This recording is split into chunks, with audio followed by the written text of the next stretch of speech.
గౌరవ మంత్రివర్యులు కోమటిరెడ్డి వెంకటరెడ్డి గారికి, వేదికలను అలంకరించిన మా సినీ పెద్దలకు, అలాగే మా వ్యాపార సోదరులకి, రియల్ ఎస్టేట్, ముఖ్యంగా మా రియల్ ఎస్టేట్ సోదరులకి, అలాగే విష్ణు గారికి ఇంత పెద్ద కార్యక్రమాన్ని ఇంత చక్కగా చేసి నాకు మంత్రి గారి చేతుల మీదుగా ఇవాళ సత్కారం చేయడం నాకు చాలా చాలా సంతోషంగా ఉంది.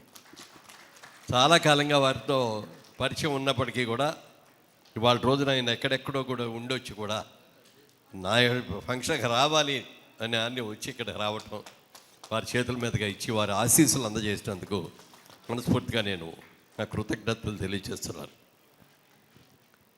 ఎందుకంటే తెల్లవారుజాము 4 కాడి నుంచి ఆయన పని చేస్తూనే ఉన్నారు.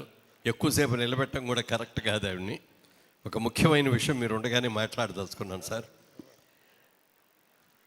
ఒకప్పుడు కళాకారులందరినీ కూడా రాజులు పోషించేవారు, వాళ్ళకి బహుమతులు ఇచ్చేవారు, బిరుదులు ఇచ్చేవారు, అన్నీ ఇచ్చేవారు.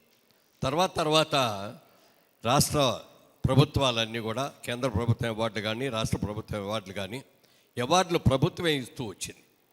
ముఖ్యంగా మనకు నంది అవార్డ్స్ అనేది దాదాపుగా 40 సంవత్సరాలుగా ఇస్తున్నారు.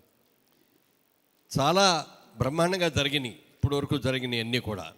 మా అందరికీ ఏమిటంటేనండి, ప్రభుత్వం గుర్తించి ఒక అవార్డు ఇచ్చింది అంటే దాన్ని ఘనంగా చెప్పుకుంటాం మేమందరం కూడా. దాని మీద లక్షల కోట్లు రావు, 1,00,000 కోట్లు రాకపోయినా కూడా ఒక ప్రభుత్వ అవార్డు వచ్చిందంటే మాత్రం ఎంతో ఆనందపడతాం మేము. ఆ విధంగా జరుగుతున్నది. రాష్ట్ర విభజన జరిగిన తర్వాత, దురదృష్టవశాత్తు జరిగిన ఎలా జరిగినా కానీ రాష్ట్ర విభజన జరిగిన తర్వాత నంది అవార్డ్స్ ఎవరు ఇవ్వాలి అనేది వచ్చింది. ఆంధ్రప్రదేశ్ పేరు మీకే వచ్చింది కాబట్టి నంది అవార్డు మీరే ఇవ్వండి, మీరు ఇస్తేనే బాగుంటుంది అని చెప్పారు. ఆ ప్రభుత్వం వచ్చిన తర్వాత ఒక 3 years ఇచ్చారు చంద్రబాబు నాయుడు గారు. తర్వాత ఆయన కూడా ఈ ఎలక్షన్ హడావులు ఇవన్నీ ఉంటాయి, అది కూడా గత 2-3 సంవత్సరాలుగా ఇవ్వట్లేదు. అది కూడా ఈ ప్రభుత్వం జగన్మోహన్ రెడ్డి గారి ప్రభుత్వం వచ్చిన తర్వాత కూడా ఈ 5 ఏళ్లలో కూడా ఇవ్వలేదు. ఇక్కడ తెలంగాణలో చూసుకుంటే 1-2 సార్లు కేసీఆర్ గారు రమ్మని పిలిచినా వాళ్ళ దగ్గరికి వెళ్ళి మాట్లాడినా అదే వారు ఓ టైంలో సింహ అవార్డ్స్ అని పెడతాం, నంది అవార్డ్స్ వాళ్ళు ఇస్తున్నారు కాబట్టి అని చెప్పి అనటం జరిగింది. అనటం వరకే జరిగింది కానీ అది సక్రమంగా సక్రమంగా కాదు అసలు జరగల. ఎందుకంటే మీకు చాలా ప్రయారిటీస్ ఉంటాయి, నేను కాదని అన్నాను. ఏ దేశంలో అయితే కళాకారులు కానీ, సంగీత కళాకారులు కానీ, నృత్య కళాకారులు కానీ, కవులు కానీ గౌరవించబడతారో ఆ రాష్ట్రం సుభిక్షంగా ఉంటుంది అనేది పెద్దలందరూ కూడా చెప్పిన మాట సార్. మీరు దయచేసి, మీరు మా మంత్రిగా వచ్చారు కాబట్టి మాకు ఎంత ఆనందం అంటే మీ హయాంలో ఖచ్చితంగా జరుగుతుంది. మీరు వెళ్ళి ముఖ్యమంత్రి రేవంత్ రెడ్డి గారికి కూడా చెప్పి వారిని కూడా ఒప్పించి మమ్మల్ని అందరికీ ఒక డేట్ ఇస్తే మా ఇండస్ట్రీ తరఫు నుంచి పెద్దవాళ్ళందరితో కలిసి మేము వస్తాం, వచ్చి మీకు విన్నవించుకుంటాం. మీరు తప్పకుండా కన్సిడర్ చేయాలి సార్. ప్రభుత్వ అవార్డే ఇవాళ రోజున మరి విష్ణు గారు దాదాపుగా 7-8 సంవత్సరాలుగానో 10 సంవత్సరాలుగానో ఆయన అవార్డులు ఇస్తున్నారు. ఇలా ప్రైవేటు సంస్థలు ఇస్తున్నారు తప్ప ప్రభుత్వం నుంచి ఈ సత్కారం మాకు రావటం లేదు. ఇలా ప్రైవేట్ సంస్థలే ఇస్తున్నారు. గతంలో అయితే ఫిల్మ్ఫేర్ అవార్డ్స్ బాంబేలో వాళ్ళు కూడా చాలా బాగా ఇస్తారు, ఇప్పటికీ కూడా కంటిన్యూ చేస్తున్నారు. ఒకప్పుడు రామోజీరావు గారు కూడా సితారా అని మ్యాగజైన్ వచ్చేది, సితారా అవార్డ్స్ అని ఆయన కొన్ని సంవత్సరాలు ఇచ్చారు. జ్యోతి చిత్ర పేపర్ వచ్చేది, జ్యోతి చిత్ర సినిమా పత్రిక, దాని గురించి కొన్నాళ్ళు వాళ్ళు ఇచ్చారు. మన సినీ హెరాల్డ్ అని పేరేంటి, సినీ హెరాల్డ్ మ్యాగజైన్ ఠాకూర్ హరిప్రసాద్ గారు కూడా 10-15 సంవత్సరాలు ఆయన అవార్డులు ఇచ్చారు. ఇప్పుడు అందరూ కూడా చల్లబడిపోయారు. ఒక ప్రైవేట్ సంస్థలో ఇస్తున్నది ఇప్పుడు విష్ణు గారును కొండేటి సురేష్ వీళ్ళిద్దరే జాగ్రత్తగా ఇవ్వటం, బాగా చేయటం, ఫంక్షన్ అద్భుతంగా చేయటం ఇవన్నీ కూడా చేస్తున్నారు.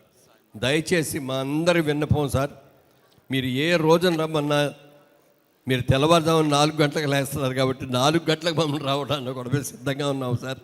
మీరు మాకు టైం అపాయింట్మెంట్ మీరు ఇవ్వండి, మేము వస్తాం, మేమందరం విన్నవించుకుంటాం.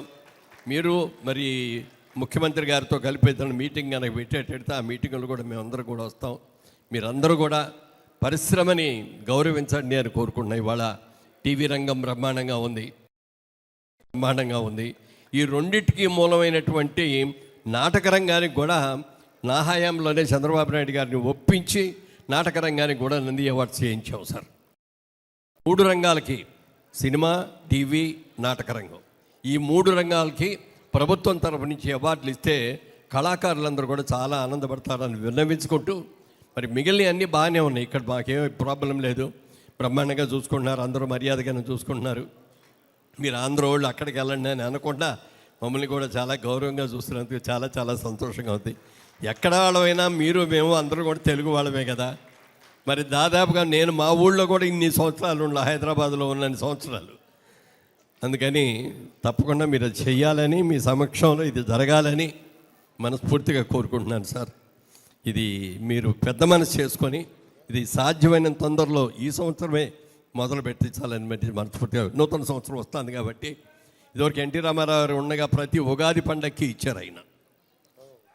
తెలుగు ఉగాది అంటే ఆ రోజున అవార్డ్స్ ఫంక్షన్ అని చెప్పి అది కంటిన్యూస్గా ఒక 7-8 సంవత్సరాలు పెర్ఫెక్ట్గా చేశారు. తర్వాత చంద్రబాబు నాయుడు గారు వచ్చారు, ఆయన కూడా చేశారు.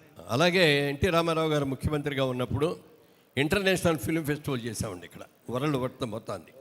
అప్పుడు రామారావు గారు నన్ను పిలిచి, మురళీమోహన్ గారు మీరు ఎలా చేస్తారో నాకు తెలియదు, మళ్ళీ నభూతో నభవిష్యత్ అన్నంతగా వాళ్ళు ఎక్కడా కూడా ఇంత అద్భుతంగా చేసినట్టుగా కాకుండా చెయ్యాలి అన్నారు. అంత బాగా చేసాం, అంత మంచి పేరు వచ్చింది. అలాగే చిల్డ్రన్స్ ఫిలిం ఫెస్టివల్ అని చెప్పి అది ఎక్కువ గోవాలో జరుగుతుంది. దానికి పర్మనెంట్ వెన్యూ అని చెప్పి హైదరాబాద్కి ఇచ్చారు. కొన్ని సంవత్సరాలు నడిపాము ఇక్కడ, అది కూడా ఆగిపోయింది. కాబట్టి ఈ ప్రభుత్వం చేసే సత్కారం కోసం మేమందరం కూడా ఆవురావురమంటూ వేచి ఉన్నాము. మా బాధని, మా రిక్వెస్ట్ని మీరు పెద్ద మనసు చేసుకొని ఇవ్వాలని మనస్ఫూర్తిగా కోరుకుంటున్నాను. నమస్కారం sir. Please subscribe Yup Entertainment. Yup Entertainment, please subscribe. Thank you. Thank you.